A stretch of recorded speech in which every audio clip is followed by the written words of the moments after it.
ನಗನಗ್ತಾ ಇದೆ ನೀವೆಲ್ಲ ಅಂತ ನಿಮ್ಮೆಲ್ಲರಿಗೂ ಈ ಸೊಗಸಾದ ಸಮಾರಂಭದಲ್ಲಿ ನಾಗರಾಜ ಕೋಟೆಯವರ ಸಾಧನೆಯಲ್ಲಿ, ನಾಗರಾಜ ಕೋಟೆಯವರ ಹೃದಯದಲ್ಲಿರ್ತಕ್ಕಂಥ ಆ ಕೋಟೆಗೆ, ಆ ಆಸೆಗೆ ಸದಾ ಪರಮಾತ್ಮ 100 ವರ್ಷಗಳು ಇರೋ ಹಾಗೆ ಮಾಡಿ ಅವರ ಎಲ್ಲ ಆಸೆಗಳು ಜೀವನದಲ್ಲಿ ನೆರವೇರಲಿ ಅಂತ ಹೇಳ್ತಾ ನಿಮ್ಮೆಲ್ಲರಿಗೂ ಮತ್ತೊಮ್ಮೆ ಸಾಷ್ಟಾಂಗ ನಮಸ್ಕಾರ ಮಾಡ್ತಾ ನನ್ನ ಮಾತು ಮುಗಿಸ್ತೀನಿ. ನಮಸ್ಕಾರ. ಹಾಗೂ ವೇದಿಕೆ ಮುಂದಿರುವ ಎಲ್ಲ ಅಭಿಮಾನಿ ಅನ್ನದಾತರಿಗೆ ಅನಂತ ಅಭಿವಂದನೆಗಳು. ನಾಟಕವನ್ನ ಆಡಬಲ್ಲವನೇ ನಾಟಕವನ್ನು ಬರೆದಾಗ ಬಹಳ ಚೆಂದ. ಸವದಿತ್ತು ಒಂದು ಸಣ್ಣ ಪರಿಚಯ. 1983 ಅದೇ ವರ್ಷದಲ್ಲಿ ಮುದುಕನ ಮದುವೆ ನಾಟಕದ ಮುದುಕನ ಪಾತ್ರದೊಂದಿಗೆ ರಂಗಪ್ರವೇಶ, ಗಣೇಶೋತ್ಸವ ಕಾರ್ಯಕ್ರಮದಲ್ಲಿ ನಾಟಕ ಪ್ರದರ್ಶನ ನೀಡುವುದರೊಂದಿಗೆ ಕಲಾ ಚಟುವಟಿಕೆ ಪ್ರಾರಂಭ. ದೆಹಲಿ, ಮುಂಬೈ, ಲಖನೌ ಮುಂತಾದ ರಾಜ್ಯ ಹಾಗೂ ರಾಷ್ಟ್ರ ಮಟ್ಟದ ನಾಟಕ ತಂಡಗಳನ್ನ ಪ್ರದರ್ಶನ. ಅದಲ್ಲದೆ 1990ರಿಂದ ವೈಚಾರಿಕ ನಾಟಕಗಳತ್ತ ಗಮನ ಹರಿಸಿ ಭವಿಷ್ಯ ಕಾರ್ಗಿಲ್ ಯುದ್ಧದ ಸಮಯದಲ್ಲಿ ಇಡೀ ಹಾಸನ ಜಿಲ್ಲೆಯಾದ್ಯಂತ ವೀರ ಯೋಧರ ನಿಧಿಗಾಗಿ ಬೀದಿ ನಾಟಕ ಜಾಥಾ ನಡೆಸಿ ವಂತಿಗೆ ನೀಡಿದ್ದು ಗುರುಚೋಟಿ ಕಲಾ ಸಂಗಮದ ಹೆಗ್ಗಳಿಕೆ. 1995ರಲ್ಲಿ ಚಿತ್ರರಂಗ ಪ್ರವೇಶಿಸಿ ನಿರ್ದೇಶನದ ಸಂಕ್ರಾಂತಿ ಧಾರಾವಾಹಿಯಲ್ಲಿ ಟೈಲರ್ ಚಿನ್ನಜಿ ಪಾತ್ರದ ಮೂಲಕ ಮನೆ ಮಾತಾದರು. ಇವರು ಅನೇಕ ಕಥೆ, ಕವನಗಳು, ಹನಿಗವನಗಳು, ರೇಡಿಯೋ ರೂಪಕಗಳು, ಹಾಸ್ಯ ಪ್ರಸಂಗಗಳು, ಗೀತ ರಚನೆಗಳು ಸಾಕಷ್ಟು ಹೊರಬಂದಿದೆ. ಇವರ ಪ್ರಥಮ ಹನಿಗವನದ ಸಂಕಲನ ಹನಿಗೂಡು. ಹಾಗೆ 5/6/2005 ವಿಶ್ವ ಪರಿಸರದ ದಿನದಂದು ಇಡೀ ನಾಟಕವನ್ನ ಮರದ ಮೇಲೆ ಪ್ರದರ್ಶನ ನೀಡಿದ್ದು ಅದು ನೆಲೆ ಎಂಬ ನಾಟಕ ಸ್ವತಃ ಅವರೇ ರಚನೆ ಮಾಡಿ ನಿರ್ದೇಶನವನ್ನು ಮಾಡಿದ್ದು ಇದು ಹೆಗ್ಗಳಿಕೆ ಅಂತ ಹೇಳಿದ್ರೆ ಲಿಂಕ ದಾಖಲೆಯನ್ನ ಕಂಡಿದೆ. ಹಾಗೆ ಸ್ವಾತಂತ್ರ್ಯೋತ್ಸವ 2005ರಲ್ಲಿ ಸ್ವಾತಂತ್ರ್ಯೋತ್ಸವದ ಸಂದರ್ಭದಲ್ಲಿ ಅದರ ಹಿಂದಿನ ದಿನ ಇದೇ ರಂಗಶಿಲ್ಪಿ ಕಲಾವಿದರ ಸಹಯೋಗದಲ್ಲಿ ಮಧ್ಯರಾತ್ರಿ ಸ್ವಾತಂತ್ರ್ಯ ಉತ್ಸವವನ್ನ ವಿಶೇಷವಾಗಿ ಆಯೋಜನೆ ಮಾಡಿದಾಗ ತಾತ ಬಂದ್ರು ಎಂಬ ನಾಟಕವನ್ನ ರಾತ್ರಿ ಇಡೀ ಮಾಡಿ ಮಧ್ಯರಾತ್ರಿ ಅಂದ್ರೆ 12 ಗಂಟೆ ಆದ ನಂತರ ಧ್ವಜಾರೋಹಣವನ್ನ ಮಾಡಿ ಹೆಮ್ಮೆಯ ಗೌರವ ಸಂದೇಶವನ್ನ ದೇಶಕ್ಕೆ ನೀಡಿದ್ದಾರೆ. ಅದಲ್ಲದೆ ಕಿಲಕಿಲ ಹಾಸ್ಯ, ತರ್ಲೆ ತಿಮ್ಮ, ಚೌಚೌ ಕಾಮಿಡಿ, ನಗೆಟಾನಿಕ್ ಹಾಸ್ಯಭರಿತ ವಿಸಿಡಿಗಳು ಇವರದೇ ಪರಿಕಲ್ಪನೆ, ಅಭಿನಯ, ನಿರ್ದೇಶನದಲ್ಲಿ ಈಗಾಗಲೇ ಬಿಡುಗಡೆಗೊಂಡು ಜನಪ್ರಿಯ ಕಂಡಿದೆ. ಅಲ್ಲದೆ ಜಿ ಟಿವಿ ಕನ್ನಡ ವಾಹಿನಿಯಲ್ಲಿ ಪ್ರಸಾರವಾದ ಕಾಮಿಡಿ ಕಿಲಾಡಿಗಳು ಕಾರ್ಯಕ್ರಮದಲ್ಲಿ ಕಳೆದ 1.5 ವರ್ಷದಿಂದ ಎಲ್ಲ ವಿಚಾರಗಳನ್ನೊಳಗೊಂಡಂತೆ 1600 ನಿಮಿಷಗಳ ಕಾಲ ಹಾಸ್ಯ ಮಾತುಗಾರರಾಗಿ ಭಾಗವಹಿಸಿದ ಹೆಗ್ಗಳಿಕೆ ಇವರಿಗೆ ಸಲ್ಲುತ್ತದೆ. ಅದಲ್ಲದೆ ನಗೆಲೋಕ ಎಂಬ ತಂಡವನ್ನ ಕಟ್ಟಿಕೊಂಡು ನಾಡಿನಾದ್ಯಂತ ಹೆಸರು ಮಾಡಿದ್ದಾರೆ. ಇಂಥ ಸಾಕಷ್ಟು ಮಾಹಿತಿಯನ್ನ ಇವರ ಬಗ್ಗೆ ನೀಡ್ತಾ ಹೋಗ್ಬೋದು. ಇದೆಲ್ಲದರ ಕೆಲಸಕ್ಕೆ ಇವರಿಗೆ ಪ್ರಶಸ್ತಿ ಪುರಸ್ಕಾರಗಳ ಸುರಿಮಳೆ ಸಾಗಿದೆ. ಇವರ ಮಾಹಿತಿ ಮತ್ತಷ್ಟು ನಿಮಗೆ ಬೇಕು ಅನ್ನೋದಾದ್ರೆ www.nagarajkote.com ವೆಬ್ಸೈಟ್ ಅನ್ನ ನೀವು ಲಾಗ್ ಮಾಡಿದ್ರೆ ನಿಮಗೆ ಸಿಗತ್ತೆ. ನಿಮ್ಮೆಲ್ಲರನ್ನ ನಕ್ಕು ನಗಿಸಲು ಈ ವೇದಿಕೆ ಮೇಲೆ ಬರ್ತಿದ್ದಾರೆ ಕಾಮಿಡಿ ಕಿಲ್ಲಾಡಿಗಳು ಇನ್ ಕಾಮಿಡಿ ಟೌನ್ ಕಾರ್ಯಕ್ರಮದ the first the best performer Nagaraj ಕೋಟೆ.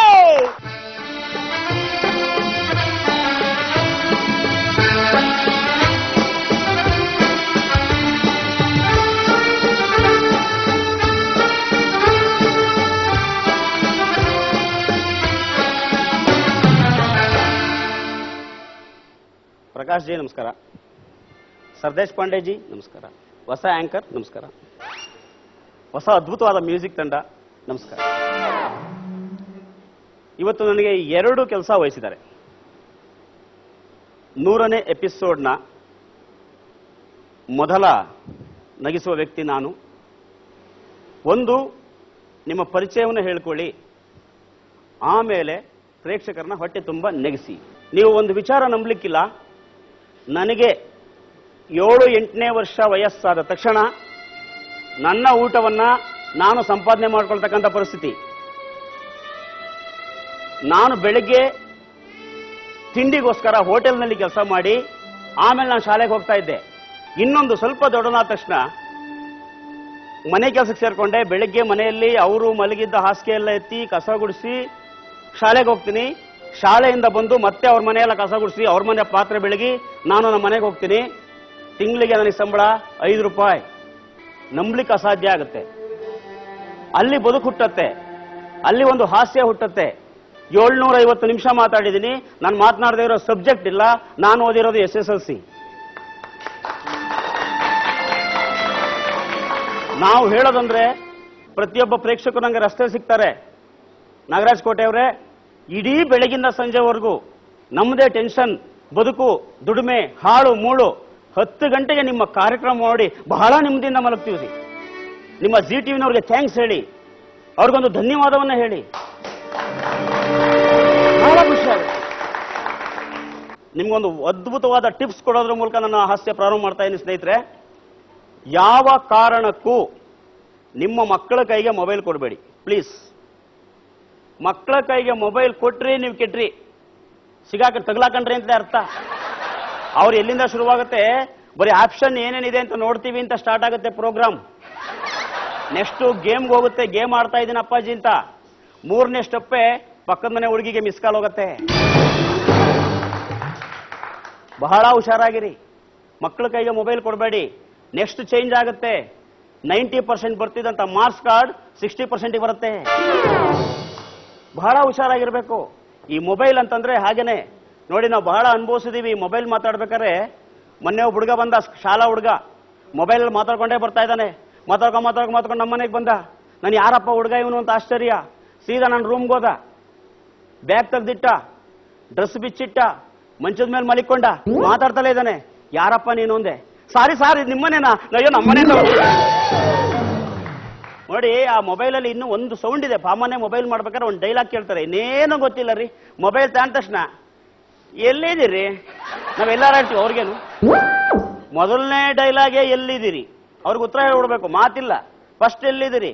ಮೊನ್ನೆ ಹಂಗೆ ನಾನು ಟಾಯ್ಲೆಟಲ್ಲಿ ಕೂತಿದ್ದೀನಿ, ಫೋನ್ ಬಂತ್ರಿ, ನಮ್ಮ ಮಿಸಸ್ಗೆ ಹೇಳಿದೆ ಬೇಡ ಬೇಡ ಅಂತ. ಯಾರೋ ಪ್ರೊಡ್ಯೂಸರ್ ಅಂತೆ ಮಾತಾಡ್ಲಿ ಅಂತ ಬಾಗ ಸಂದಿಲೆ ತುರುಕ್ಬಿಟ್ಲು. ನಾನು ಹಿಡ್ಕೊಂಡೆ ಮೊಬೈಲು. ಹಲೋ, ಯಾರು? ಮೊದಲನೇ ಡೈಲಾಗೆ, ಸರ್ ಎಲ್ಲಿದ್ದೀರಿ?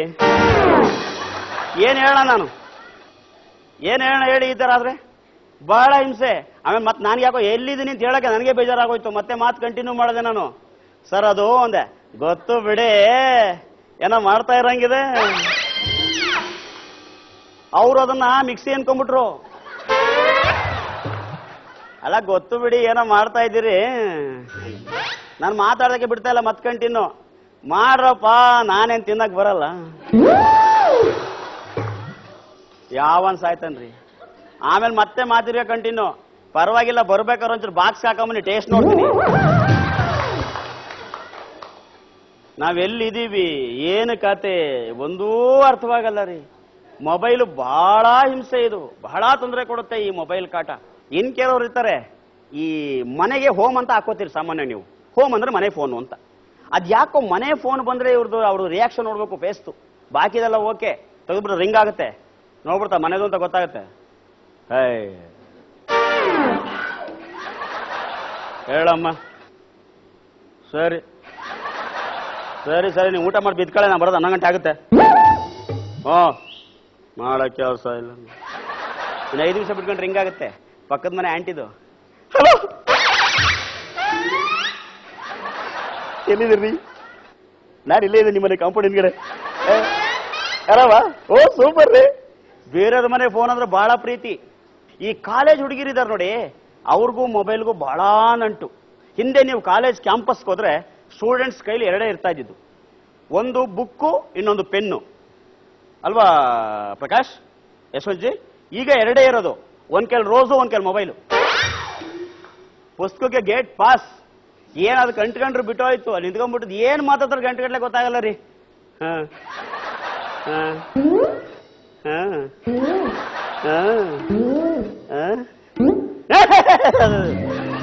ಏನು ಹುಚ್ಚಿಗೆ ಚಿರುಬಿಡ್ತಾ ಅನ್ಬೇಕು ನಾವು. ಅದೇನು ಮಾತಾಡ್ರು ಏನು ಗೊತ್ತಲ್ಲ, ಗಂಟೆ ಮಾತಾಡ್ತಾರೆ. ಕಿವಿಗೆ ಹಿಡ್ಕೊಂಡ್ಬಿಟ್ರೆ ಮುಗಿದೋಯ್ತು. ಸೂಪರ್ ಪರ್ಫಾರ್ಮೆನ್ಸ್ ನಾಗರಾಜ್ ಅವರೇ. ನಿಮಗೆ ಗೊತ್ತಿದೆಯೋ ಗೊತ್ತಿಲ್ವೋ, ಅದೆಷ್ಟೋ ಹಾಸ್ಯ ಕಲಾವಿದರಿಗೆ ನೀವು ಸ್ಫೂರ್ತಿ ಕಣ್ರಿ. I love you. ಪ್ರಕಾಶ್, ಹೇಳಿ ಈ ಪರ್ಫಾರ್ಮೆನ್ಸ್ ಬಗ್ಗೆ. ನನಗೂ ಸ್ಫೂರ್ತಿ ನಾಗರಾಜ್ ಕೋಟೆನೆ ಅನ್ಕೊಂತೀನಿ. ನಿಜವಾಗ್ಲೂ ತುಂಬಾ ಚೆನ್ನಾಗಿ ಮಾಡಿದ್ರು.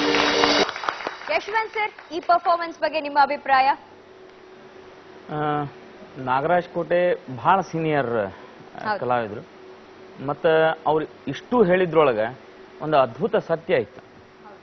ಅಕಸ್ಮಾತ್ ಏನ್ರೆ ಸುಳ್ಳು ಹೇಳಿ ಕಾಮಿಡಿ ಮಾಡ್ತೀನಿ ಅಂತ ಯಾರೇ ಮಾಡ್ತಿದ್ರಂದ್ರೆ ಇಟ್ ಈಸ್ ವೆರಿ ರಾಂಗ್, ಮಾಡ್ಲಿಕ್ಕೆ ಬರೋದಿಲ್ಲ. ಸೊ ಸತ್ಯದ ಮೇಲೆ ಇದು ಬೇಸ್ ಆಗಿರೋದ್ರಿಂದ and it is really A hats off performance. ಆಮೇಲೆ ಅವ್ರು ಕರೆಕ್ಟ್ ಅಪ್ಡೇಟ್ ಆಗ್ತಾರೆ. ನಾವ್ ಯಾರು ನಂಬ್ಲಿಕ್ಕಂಗಿಲ್ಲ ಅವ್ರು ಬರೇ SLC ಇದ್ದಾರೆ ಅಂತ. ಅವ್ರು ಹೇಳಿದ್ರೆ ಗೊತ್ತಾಗ್ತದ ಅಂತ ಸತ್ಯಗಳು ನಮ್ಗೆ. ಯಾಕಂದ್ರೆ ಅವ್ರು ಕ್ಲಿಯರ್ ಆಗಿ ಅಪ್ಡೇಟ್ ಆಗ್ತಾರೆ. ಈಗಿನ ಕಾಲದ ಹುಡುಗಿಯರು, ಈಗಿನ ಕಾಲದ ಹುಡುಗರು, ಈಗಿನ ಕಾಲ ಅಬ್ಸರ್ವೇಷನ್ ಈಸ್ ಗ್ರೇಟ್. ಒಬ್ಬ ಹಾಸ್ಯ ಕಲಾವಿದಕ್ಕೆ ಆ ಅಬ್ಸರ್ವೇಷನ್ ಬೇಕು, ಅದ ಅವರಲ್ಲಿ. ಆಮೇಲೆ ನಾವು ನೋಡಿ ಕಲಿಯೋಂಗದ ಅದು. We have to learn. ಯಾಕಂದ್ರೆ ಅಷ್ಟು ಸೀನಿಯರ್ ಕಲಾವಿದ್ರು ಅವ್ರು ಬರೇ ನಾಗರಾಜ್ ಕೋಟೆ ಅಲ್ಲ, ನಡು ಒಂದ್ ಶಬ್ದ ಸೇರಿಸ್ಬೇಕು ಅವ್ರಿಗೆ. ನಾಗರಾಜ್ ಹಾಸ್ಯದ ಕೋಟೆ ಅವರು.